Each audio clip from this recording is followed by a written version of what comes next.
Eu queria que você abrisse em Êxodo 12. Vamos ler do verso 1 ao verso 14, tá bom?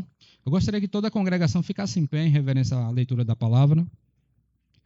Êxodo 12, do verso 1 ao verso 14. Hoje vamos começar, até o final de março, a gente vai falar sobre a Páscoa, tá certo?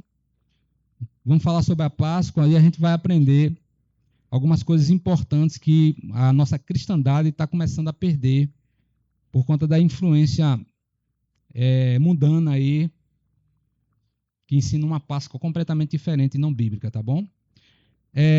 Êxodo 12, do 1 ao 14. Foi isso que eu falei, não foi? Deixa eu guardar aqui. Vamos lá, então. Eu vou ler os ímpares e os irmãos leem os pares, tá bom? Diz assim. Deixa a Gabi ajeitar aí. Pronto. Só aproximar mais, Gabi. Isso, mais para frente, aí ele vai diminuir o tamanho. Aí agora é só centrar. Pronto, garoto inteligente, muito bem. Porque naquela noite passarei pela terra do Egito e matarei na terra do Egito todos os primogênitos, tanto das pessoas como dos animais, e executarei juízo sobre todos os deuses do Egito. Eu sou o Senhor. Vocês.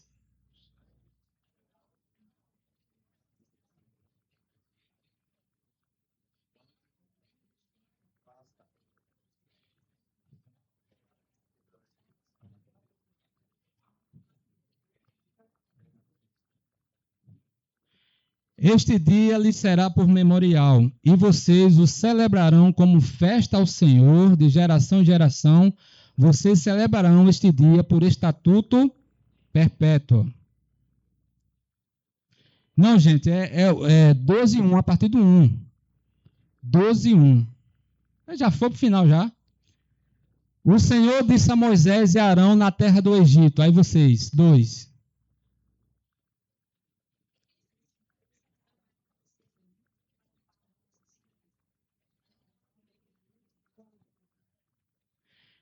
Falem a toda a congregação de Israel, dizendo: no dia 10 deste mês, cada um tomará para si um cordeiro, segundo a casa dos pais, um cordeiro para cada família.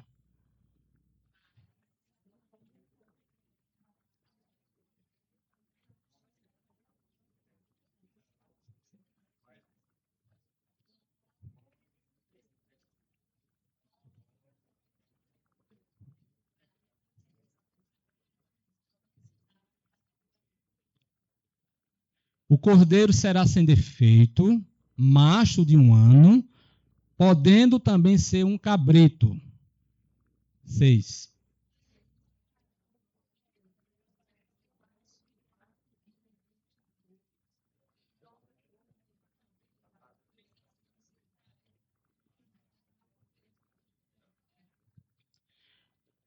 Pegarão um pouco do sangue e o passarão nas duas ombreiras e na viga superior da porta, nas casas em que o comerem.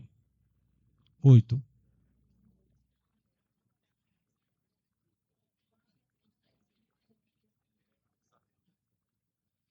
Não comam do animal nada cru, nem cozido em água, porém assado ao fogo, a cabeça, as pernas e as vísceras. 10.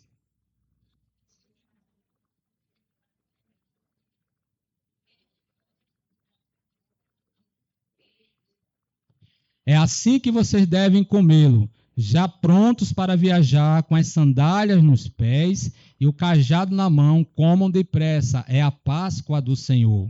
12.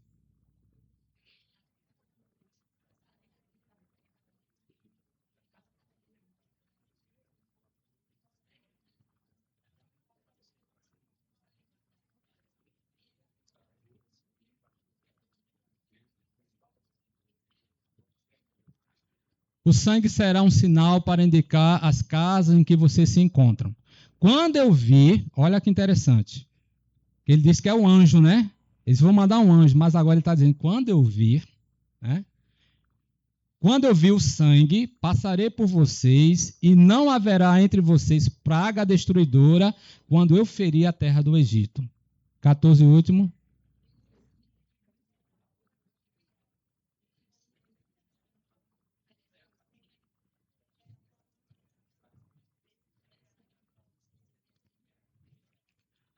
Amém, gente? Pode sentar.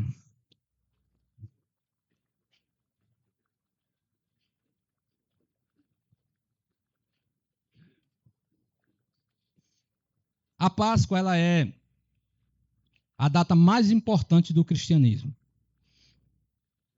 Ou pelo menos, na prática deveria ser. Na teoria é. Mas por que não há uma celebração adequada, uma celebração pública em todas as igrejas? Porque lhe falta entendimento do que é Páscoa. Por isso eu estou começando hoje, né, essa pequena série aqui, mostrando a Páscoa e por que ela é tão importante para nós cristãos, tá bom?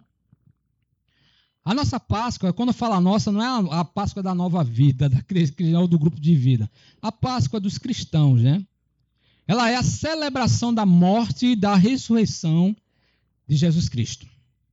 A palavra Páscoa, ela tem origem com a palavra hebraica passasse, ou passagem, que significa a passagem da morte para a vida. Trata-se da libertação através da morte e ressurreição de Jesus Cristo e que trouxe salvação para todo aquele que nele crê. Que há uma analogia naquilo que a gente leu aqui. Tudo que a gente leu aqui, e aí eu vou te dar uma dica. Quando você for ler qualquer coisa na Bíblia, seja no Velho ou no Novo, sempre leia com a seguinte perspectiva, olhando para a centralidade de Jesus Cristo. Porque toda a Escritura fala dele. Tudo o que se faz na Bíblia aponta para Cristo. Então, esses versículos do capítulo 12 de Êxodo, todo ele aponta para Jesus. Todo ele. Né? O Cordeiro sem defeito, que morreu no crepúsculo da tarde, né? A pressa de sair do Egito, tudo isso aí tem um significado que é evidente, a gente não vai falar hoje, porque é muita coisa. Mas se você ler com essa perspectiva, Deus vai te revelar coisas incríveis. Coloca para mim João 11, 25, por favor. Olha o que é que diz João 11, 25. Uma declaração de Jesus. Ele diz, eu o quê? Eu sou quem crê em mim. A Páscoa verdadeira é quando acontece isso aqui. Quando a pessoa ela passa a crer em Jesus, coloca lá, quando ela crê em Jesus, né? E ele da morte, ainda que morra, viverá. Então é uma vida nova em Jesus. Isso é a verdadeira Páscoa. É a mesma palavra que Jesus disse a Nicodemos, que era um grande doutor da lei, conhecia a Torá, né? EBD aqui, o que é a Torá? O que é a Torá? Os 5, que é chamado Pentateuco, leia, chamado Torá também, tá bom? Então, ele conhecia de cor, não só a Torá, mas os outros. Mas Jesus chega para ele e diz assim, Nicodemos, é necessário nascer de novo. Nascer de novo é sair da morte para uma nova vida em Jesus Cristo. Isso é a verdadeira Páscoa. Ovos de chocolate, convívio e família, ceia, todas essas coisas se tornaram celebração da Páscoa mundana, mas não explicam o significado verdadeiro da Páscoa. Você lembra o que Jesus diz lá no Êxodo 12? Ele diz assim, esta é a Páscoa do Senhor. Coloca aí o versículo, por favor, só para a igreja centralizar e focar. Êxodo 12, quando ele fala assim, pronto, aqui, ó. Porque naquela noite passarei da terra do Egito, matarei até tal os primogênitos, tanto pessoas, animais. Não, é esse não. Ele diz assim, essa é a Páscoa do Senhor. É o 11, né? Coloca aí, por favor. 11. Ó, é assim que vocês devem comê-la, já prontos para viajar com as sandálias nos pés e cajado na mão. Comam depressa. Essa é a Páscoa. Essa Páscoa judaica que foi celebrada muitos anos pelos judeus, celebrava a saída do Egito para a terra prometida. Então o povo era prisioneiro do Egito, do egípcio, né? E no momento em que há essa libertação, é que se chama a Páscoa. Por quê? Eles estavam saindo ali da da aflição egípcia, da morte egípcia, porque quem lê os capítulos anteriores vai entender que estavam tramando matar os judeus, porque os judeus, estou aqui só relembrando, os judeus estavam se multiplicando muito, eles estavam colocando trabalho forçado e diminuindo o salário do povo judeu, mas quanto mais faziam isso, mais eles cresciam em números, a ponto de dizer assim, as mulheres judias, elas estão grávidas, não dá nem tempo, daqui a pouco o menino nasce, é muito rápido. Então, eles estavam planejando a morte dos judeus. E o que acontece, então? Deus promete a libertação da morte para a vida. Tudo é novo, inclusive até o ano começa a ser contado a partir da saída do Egito. Se você ler Êxodo, vai dizer assim, é o primeiro dia do primeiro ano do povo judeu. Ou seja, tudo que é do Egito, tudo que é do mundo tem que ser esquecido. A vida preguiça que se viveu lá, os anos que se viveram com Cristo, tudo se fez novo. É mais ou menos por isso que tudo aponta para Jesus. Agora, a Páscoa na Bíblia é a libertação da escravidão. Essa celebração teve origem com esse evento que a gente acabou de ler, né? Mas tudo apontava para a obra salvadora de Jesus Cristo. Então, pastor, o que aconteceu lá? Presta atenção. Vamos relembrar. No Egito, o povo estava prisioneiro anos e anos. E Deus, então, começou a prometer que ia libertar o povo. Deus levanta quem? O libertador? Moisés. Moisés, que era gago, começou a inventar um monte de coisa que, né, eu sou gago, eu não sei falar. Deus disse, Moisés, sou eu que vou fazer. Né? Aí ele disse, quem é, Senhor? Para eu dizer a Faraó. Ele disse, eu sou. Eu sou, te enviou. Então começa ali como é que eu posso dizer? Uma história a partir daquele momento. E Deus então começa a mandar pragas para o Egito, para o povo dele ser liberto. Deus manda uma praga, Deus manda a segunda, Deus manda a terceira, manda 9 pragas e Faraó não dobra o seu coração perante Deus. Tem hora que ele liberta o povo, daqui a pouco ele volta atrás. Até que vai acontecer a 10ª praga, essa sim, iria prostrar todo o povo do Egito, que é a morte de todo o primeiro filho egípcio. Todo o primeiro filho iria morrer, porque iria passar um anjo da morte, e esse anjo iria matar todo o primeiro filho, inclusive até o primeiro filho de Faraó. Agora, não sei se o anjo era cego, não sei o que acontecia, só sei uma coisa. Deus deu uma ordem ao povo dele. Disse assim, olha, mate um cabrito, um cordeiro, comam, coloca o pão, não pode fermentar o pão, não vai dar nem tempo, já coloca as sandálias nos pés, porque o que eu vou fazer vai ser algo poderoso. Quando acontecer, corra, saia depressa. Que vai acontecer algo que todo mundo vai ficar indignado e irado, mas eu vou fazer para mostrar que eu sou o Senhor.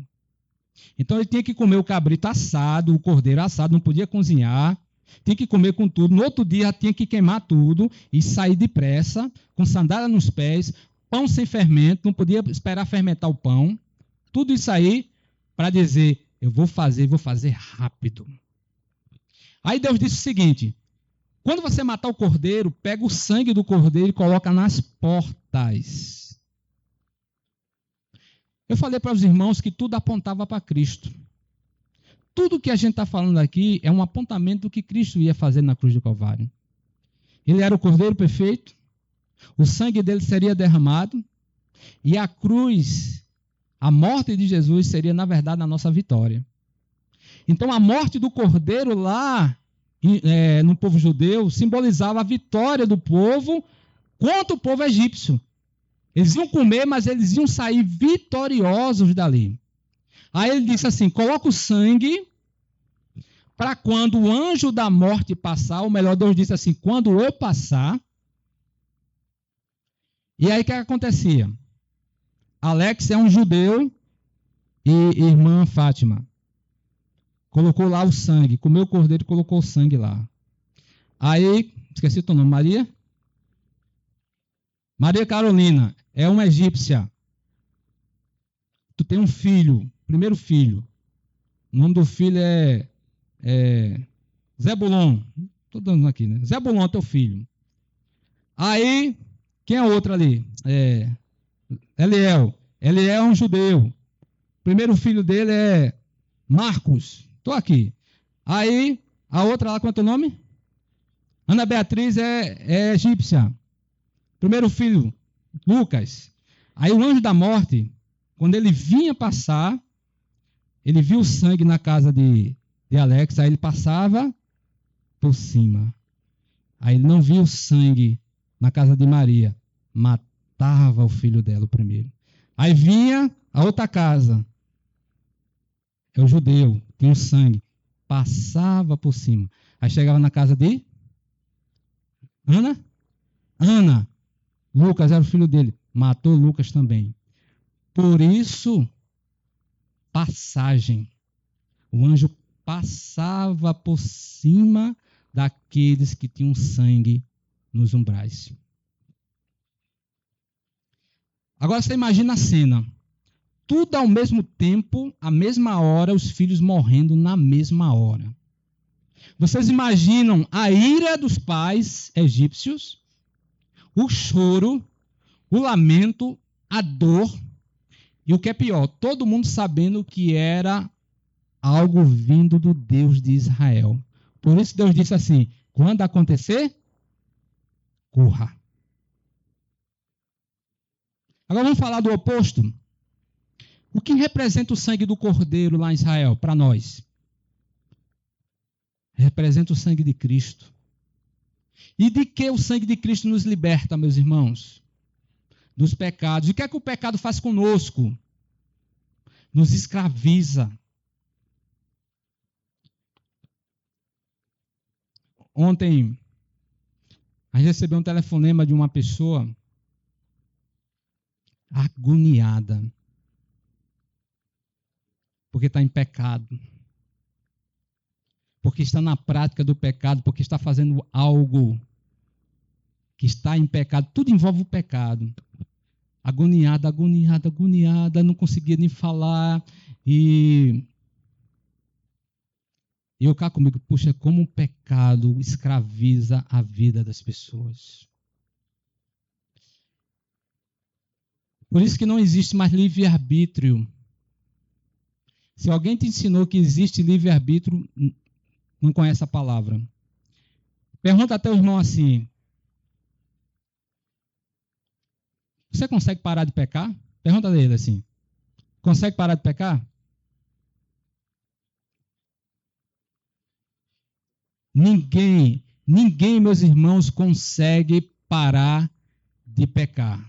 O nosso livre-arbítrio foi tirado no momento que a gente pecou. O que nós temos é livre agência. O que é livre agência? Você pode escolher entre uma cor de uma roupa, entre um carro e outro, entre um lugar para ir, um lugar para dormir, mas você não tem autoridade nenhuma de escolher e dizer, eu não vou pecar mais. Você não consegue. Porque nós não temos mais livre-arbítrio. E o que é que o sangue de Jesus faz? Nos liberta do poder que o pecado tem de nos separar de Deus.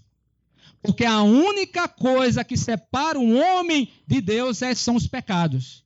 Mas aí o que é que Jesus faz?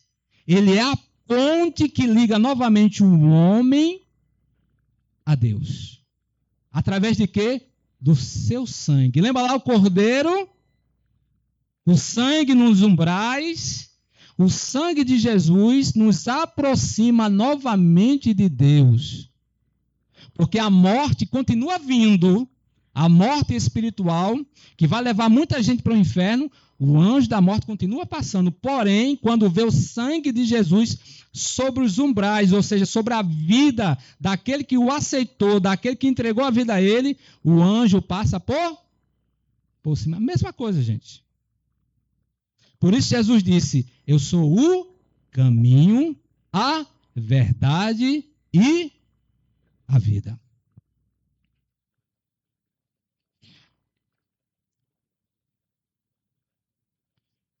Estão entendendo até aí? Para fazer distinção entre o povo de Deus e os egípcios, cada família de Israel sacrificou um cordeiro no lugar do filho mais velho. E colocou o seu sangue em volta da casa. Quando o anjo da morte passasse, ele viu sangue nas portas dos israelitas, passou por cima de suas casas sem matar ninguém. Você entregou algum filho para que Deus não te matasse? Quem entregou algum filho aqui? Ninguém. Você matou algum cordeiro hoje para que Deus não te matasse? Sabe por quê? Porque esse sacrifício do cordeiro lá no Egito apontava para Cristo. Cordeiro perfeito, imaculado, sem defeito, e que veio com uma missão: morrer pelos pecados do seu povo. Cristo morre em meu lugar, no seu lugar. E a Páscoa é exatamente isso. É você comer do sangue e do corpo a Santa Ceia. Jesus disse: aquele que não comer da minha carne e não beber do meu sangue, não é digno de mim. Não é que a gente vai comer carne de Cristo, entenda? É um simbolismo. Exatamente a Páscoa. Aquele que não participar da comunhão com Cristo, não estiver com Cristo, é como se ele fosse uma pessoa egípcia, que não tem proteção de Deus sobre a sua vida. E eu não estou falando de proteção de você sair daqui e de repente, o carro vai me pegar ali, ou vão me assaltar. Diga sempre para teu irmão, não tem nada a ver. Porque crente é assaltado, crente morre de câncer, crente morre disso, crente tem nada a ver. O que eu estou falando é de uma vida que é protegida por Deus, chamada vida espiritual. Se o crente verdadeiro, que crê no Cordeiro, que tem o sangue sobre a sua vida, ele morrer, ele sabe para onde vai. Mas uma pessoa que não teme a Deus, ele não sabe para onde vai, porque ele não tem fé. Ele não tem um cordeiro morto sobre a sua vida, que é Cristo Jesus. Isso é a verdadeira Páscoa, meus irmãos. É a vida, é a celebração da morte para a vida. O filho de Faraó morreu também. Ele então permitiu que os israelitas fossem embora, saíram do Egito com vitória, sem uma única batalha. Esse foi o dia do julgamento para o Egito, mas de salvação para o povo de Deus. Quem já ouviu falar aqui do juízo final? Está na Bíblia, diga assim, está na Bíblia. Jesus falou sobre o juízo final, o Apocalipse fala sobre o juízo final, os profetas falaram sobre o juízo final. Vai existir um juízo final. E o que é o juízo final, pastor? É a vitória da igreja e, infelizmente, a derrota, morte, condenação dos ímpios que não creem em Jesus Cristo. Quando o povo sai do Egito, ele sai vitorioso. E o povo egípcio perde. E o que é pior, os seus guerreiros morreram, todos eles, inclusive Faraó, afogados, porque não creram em Deus. Hebreus 11, 28, coloca aí para mim, por favor. Hebreus 11, 28.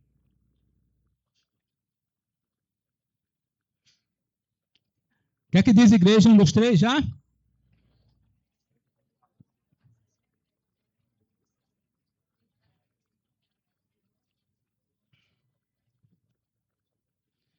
Poxa, pastor, quer dizer que naquele tempo já precisava de fé? Aí não está a chave. Tudo que fazemos para Deus, se não tiver fé, Ele não aceita. Você sabia, o que a gente se esquece? O fato de você sair da sua casa, vir para a igreja, cultuar, é uma maneira e uma expressão de fé? Porque por muito pouco o ímpio vai dizer assim, eu vou fazer o que na igreja? Se eu não creio em Deus. Vou fazer o que na igreja? Para encontrar pessoas? Eu vou para o bar, vou para a balada, eu encontro pessoas da mesma forma. Você está entendendo? Que a fé é a base, a chave, o tudo da igreja e do povo de Deus. Aqui no Egito, Moisés estava mandando fazer tudo. Olha, Deus mandou fazer isso, mata um cordeiro, pão sem fermento, coloca a sandália nos pés, tal. Mas tudo isso tinha que ser acompanhado de fé. Porque sem fé é impossível agradar a Deus. Se você canta para o Senhor, cante com fé. Se você prega, pregue com fé. Se você sabe estar na recepção, esteja com fé. Se você faz qualquer coisa, faça acreditando que Ele está vendo, que Ele está contemplando, que Ele está fazendo na tua vida. A fé agrada o coração de Deus. Isaías 59, 12, por favor.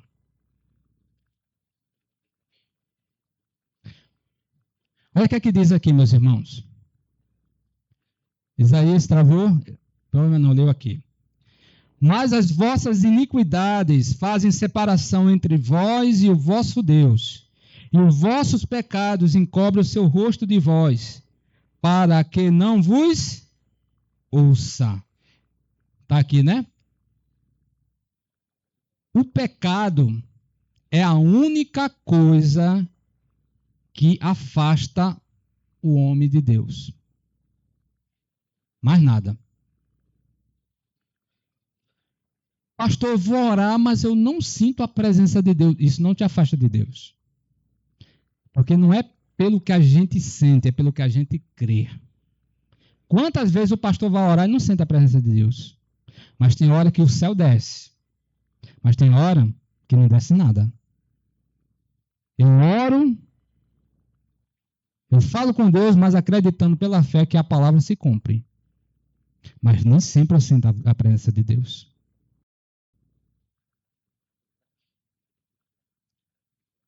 Quem resolve o problema de pecado, pastor? Assim como se resolve o problema de dívida, é pagando a dívida, o problema de pecado se resolve pagando também. Mas já foi pago um alto preço na cruz do Calvário. Jesus Cristo. Sabe qual é o problema de que muita gente ainda não foi liberta do pecado? É porque ainda não aceitou o pagamento da dívida. Sabe que foi paga a sua dívida, mas a pessoa ainda está vivendo, indo trabalhar, indo dormir, acordando como se tivesse ainda endividado. Como se devesse alguma coisa a Satanás. Como se devesse alguma coisa e se entrega a tudo que não presta. A partir do momento em que eu sou livre, eu tenho que viver uma vida para aquele que me livrou da morte e me deu vida. E não foi vida qualquer, foi vida com abundância. Foi pago um alto preço. A nossa Páscoa já foi feita. O que eu, como cristão, tenho que fazer? Celebrar da morte para a vida, a minha vida em Cristo, a minha nova vida em Jesus. E olhar para trás e ver que eu era morto, que eu era um pecador miserável, sem nenhuma probabilidade de se chegar a Deus, mas o Cordeiro Perfeito veio, morreu por mim, me aproximou de Deus. Jesus Cristo. Tomé chega para Jesus e diz assim, Senhor, mostra-nos o Pai. Aí Jesus diz o quê? Tomé, quanto tempo eu estou contigo? Como é que tu diz, mostra-nos o Pai? Quem vê a mim, vê o Pai. Jesus, não só ele é o mediador entre Deus e os homens, como ele é o próprio Deus. É como se o próprio Cristo tivesse feito isso, ó. ter pego a mim e você pela mão, ter trazido e ter abraçado cada um de nós. E não é diferente, Marcos, quando ele disse assim: vinde a mim todos que estão cansados e sobrecarregados, e eu vos aliviarei. Tomai sobre vós, sobre mim, o meu jugo, porque o meu jugo é suave. Meu fardo é leve. Eu não sei o que você tem feito com a tua vida. Se a coisa está ruim, está difícil, está pesada. Eu faço um convite a você. Troca o teu fardo pelo de Cristo. Porque o fardo dele é leve, é suave. A vida em Cristo é vida de liberdade no Espírito. É vida pela fé, sim. Mas a fé ela vem de Deus, não vem de nós. Se você não tem fé, dê um crédito para que Deus... Porque vários homens disseram para Cristo assim: Senhor, aumenta-nos a nossa fé. Porque Cristo disse: se você tiver a fé um pequenininho assim, você é capaz de muitas coisas. Se você está aqui nesta noite, eu sei que talvez alguns estejam aqui, evidentemente, né, em comemoração ao aniversário de Dudinha, né, da família aí. Mas eu convido a você a fazer essa reflexão. A tua fé, por pequena que seja, ela pode agradar a Deus. Não é preciso você ser um Billy Graham, um Augusto Nicodemos da vida, não. Você precisa ser de Cristo e agradar o coração de Cristo. Você precisa celebrar a tua vida com Deus acima de qualquer coisa. Porque até o ponto de você sair da sua casa, vir para cá, diga sempre para teu irmão, é uma expressão de fé.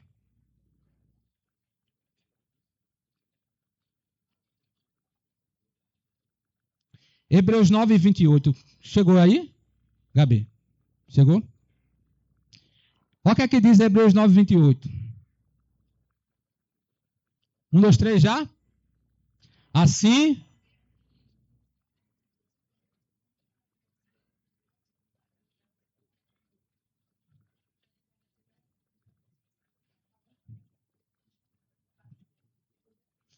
Que texto lindo, né, meus irmãos?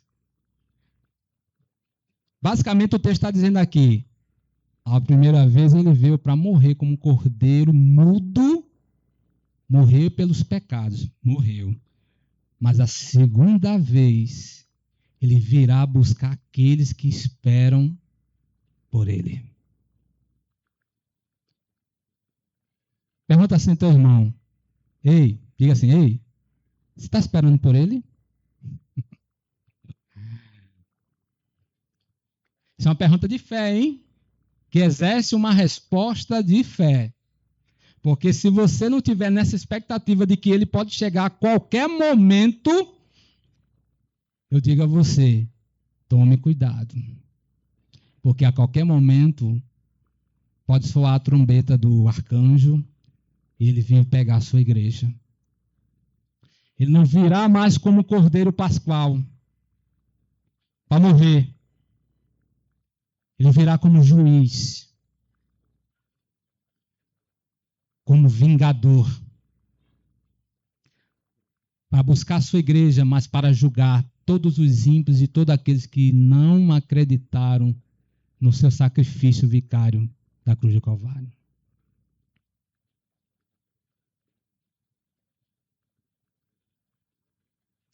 Por isso que João Batista, quando ele vê Jesus, ele diz assim: eis o Cordeiro de Deus que perdoa os pecados do mundo. Amém?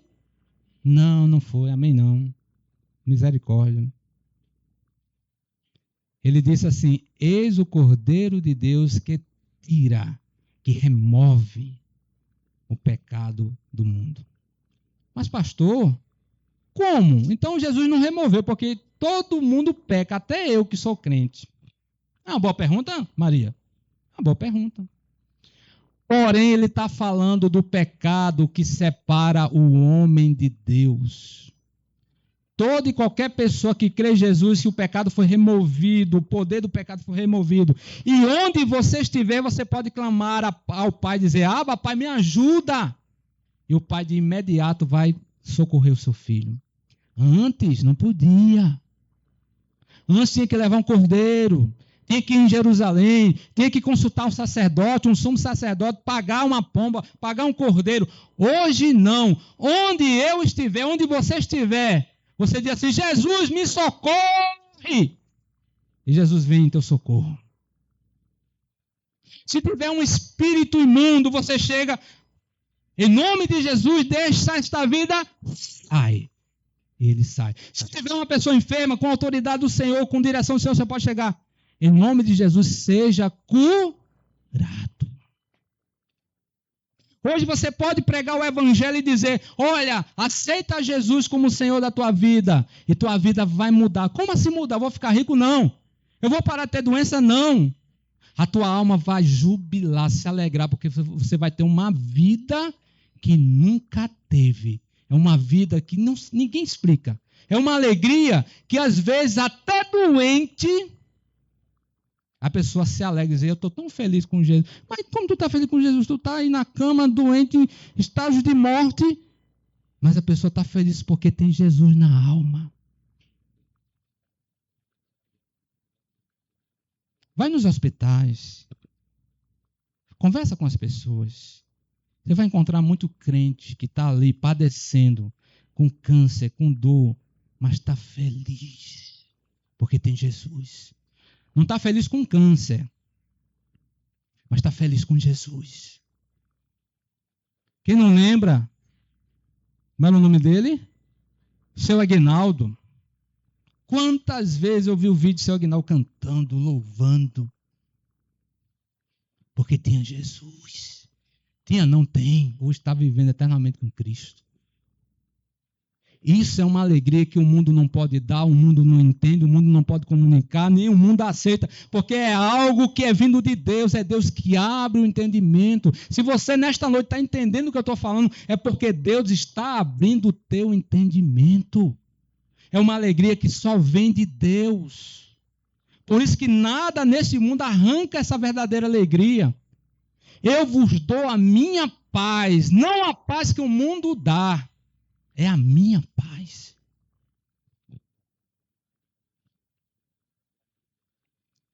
Eu quero fazer aqui 2 aplicações somente e finalizar, para a gente ir para a ceia.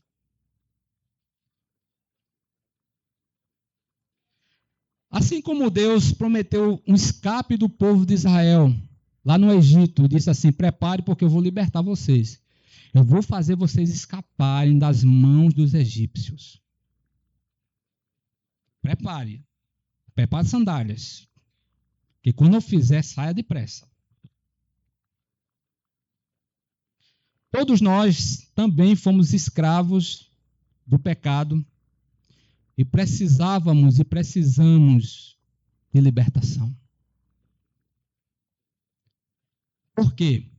Assim como Deus julgou o povo egípcio, Deus vai julgar o mundo, mas prometeu libertação para o seu povo. Viu o que a gente leu aqui? Ele vai vir buscar o seu povo. A primeira aplicação é essa. Deus quer te dar um escape no dia de hoje. E esse escape só é através de Jesus Cristo de Nazaré. Porque Ele é o caminho. Porque Ele é a porta. Porque Ele é a vida. Segunda aplicação. Israel sacrificou um cordeiro, mas Deus sacrificou seu próprio filho. Não foi um cordeiro não, viu? Foi o filho dele.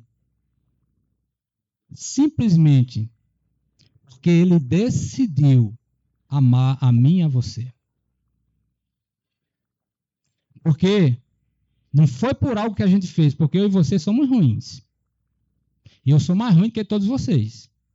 Eu matei gato com força. Gabi até hoje está Gabi, pastor, eu vou sair dessa igreja, o senhor matou gatos. Matei gato, sabe, atirei pedra nos ônibus, ficava ali na mata do buraquinho esperando os ônibus passar e metia pedra. Briguei com faca contra amigos. Era ruim, eu era ruim. Mas o que é que aconteceu, meus irmãos? Deus provou o seu amor por mim e por você, entregando o seu único filho, unigênito, tão amado que quando ele foi ser batizado por João Batista, Deus não aguentou e bradou: esse é meu filho que eu amo. Esse é meu filho que eu quero bem. Ele entregou esse único filho para que eu e você tenhamos vida. Mas não é uma vida qualquer. Não é uma vida no resort. Isso é besteira, gente. É uma vida eterna, onde viveremos eternamente, onde as lágrimas serão enxugadas do nosso rosto, onde não haverá mais choro nem ranger de dentes. Essa é a vida. Paulo disse assim: aquilo que nos espera é maior do que qualquer coisa. Nada se compara àquilo que está reservado para aqueles que creem em Jesus Cristo. Durante toda a Páscoa, Jesus morre na cruz do Calvário em nosso lugar. Agora,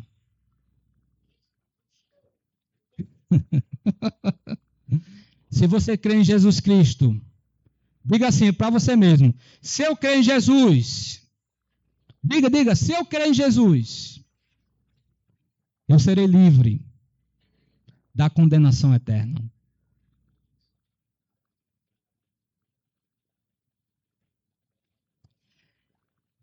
Existia um jovem muito rico, e aqui eu finalizo. Dida. Era um jovem. Qual é o teu nome? O nome do senhor? Lá atrás? Sidney? Ney? Sidney. Seu Sidney.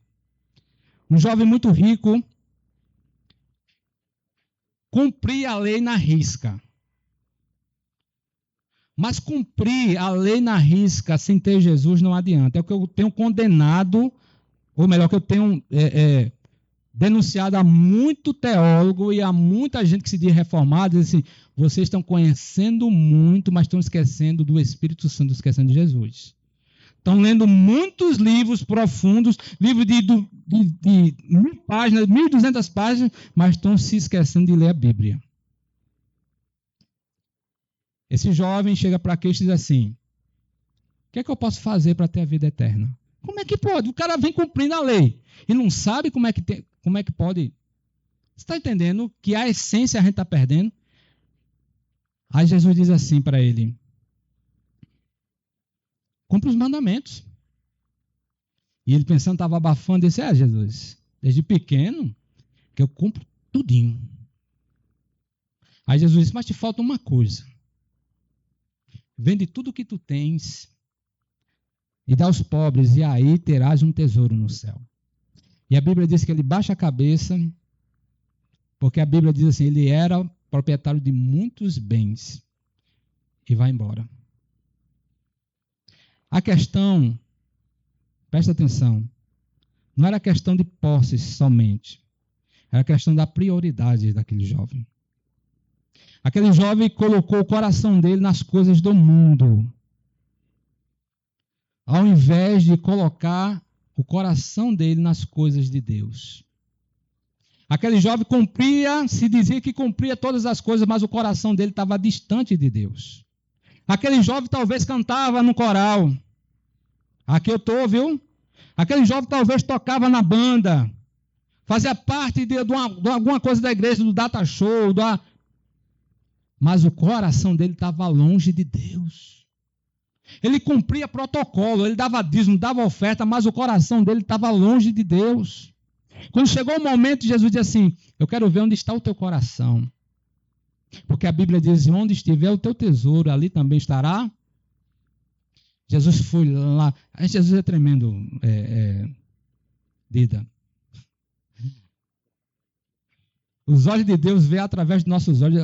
Eu acredito que Jesus olhava assim no olho da pessoa e já ia lá no fundo, né? Jesus olha naquele jovem assim, falta uma coisa para você, vende tudo que tem.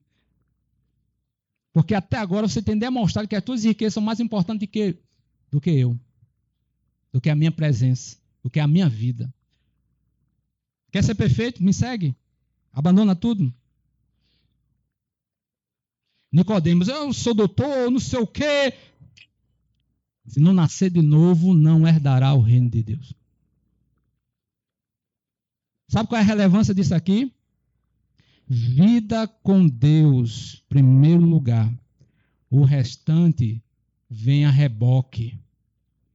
Mesmo você desprezando aquilo e priorizando a Deus, não quer dizer que você vai perder, não. Presta atenção, seja inteligente. Diga assim para teu irmão, seja inteligente. O fato de você não amar o dinheiro, não amar o carro, não amar a riqueza, não amar o filho, mais do que a Deus, não quer dizer que você vai desprezar, não. Você pode trabalhar para ter seu sustento, mas em primeiro lugar a tua vida tem que estar ligado a Deus.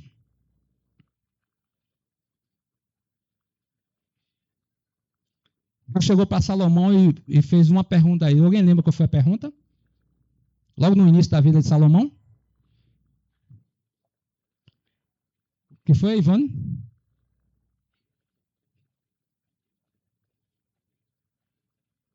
Pede-me, Deus, pode pedir o que você quiser. Ele disse, eu quero sabedoria. Aí a gente acha que sabedoria é conhecimento somente, né? É não. Sabedoria na palavra de Deus é revelação de Deus na vida. Aproveitando que ele escreveu os provérbios e eclesiastes que fala de coisas misteriosas e de coisas que tem que ter fé. Aí Deus disse, porque você pediu isso, eu vou lhe acrescentar riquezas. Priorize Deus, as coisas do Senhor, e Deus vai acrescentar muitas outras coisas. Jesus disse isso muito parecido. Alguém lembra o que foi? Buscai, vamos lá? Buscai primeiro o reino, a sua e as demais. Essas demais é qualquer coisa que você pense em colocar o coração. Em primeiro lugar, esteja o teu coração no reino de Deus. Tateando, isso é a Páscoa do Senhor. A celebração da morte para a vida em Cristo Jesus. Amém?